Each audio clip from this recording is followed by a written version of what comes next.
এই আন্দোলনকে এভাবে প্রতিহত করাটা কি আপনার কাছে যৌক্তিক মনে হয় কিনা? কোন আন্দোলনকে? শিক্ষার্থীদের দাবি যেটা দমন পীড়ন। এটা তো আপনি কালকে যে সাইদ যে ছেলেটা ছিল, যে ছবিটা, রংপুরের ছেলেটা, ও নিরস্ত্র একটা ছেলে। আপনি স্টুডেন্টদের উপরে গুলি চালাতে পারেন? আপনি ছাত্রদের উপরে, নিরস্ত্র ছাত্রদের উপরে কোনো অবস্থাতে আপনি গুলি চালাতে পারেন? এটার জবাব প্রশাসনকে দিতে হবে। বাংলাদেশের মানুষ এটা জানতে চায় যে আমরা একটা প্রাণের কথা বলবো, একটা দাবি তুলবো। আপনার সেটা পছন্দ না হতে পারে, আপনি বাহাস করেন আমার সাথে।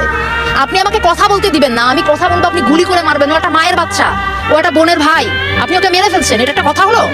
এটা কিছু হলো? এইটাকে আপনি বলবেন? এইটাকে আপনি স্বাধীনতা বলবেন? আমি কিভাবে আপনি কি এইখানে আপনি এই প্রশ্ন তুলবেন যে রাজাকার নাকি কি? এগুলি হচ্ছে আপনার বহুদিন ধরে এই কার্ড খেলে যাচ্ছেন।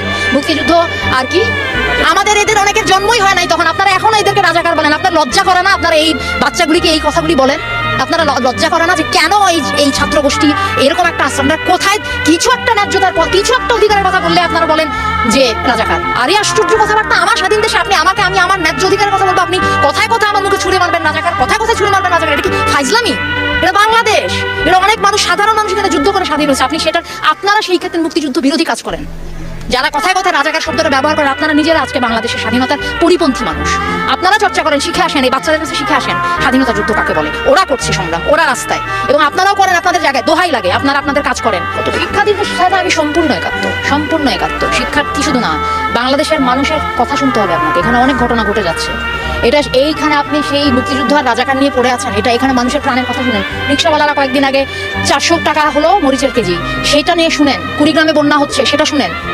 হ্যাঁ, মানুষ একটা মেডিকেল কলেজে গিয়ে দেখেন, সাধারণ মানুষের একটা চিকিৎসা পেতে কি আপনাদের একটা শ্রেণীর মাথা ব্যথা হলে তারা সিঙ্গাপুরে দৌড় দেয়। আর আমার দেশের মানুষ মানে ক্যান্সার হয়ে গেলেও বা বড় বড় ওদের চিকিৎসার পয়সা না, এরা করবে না চিকিৎসা। আপনি কি বলেন এটাকে? এটা কি স্বর্গরাজ্য? এটা কি সত্যি তাই এরকম? এটা বাংলাদেশ?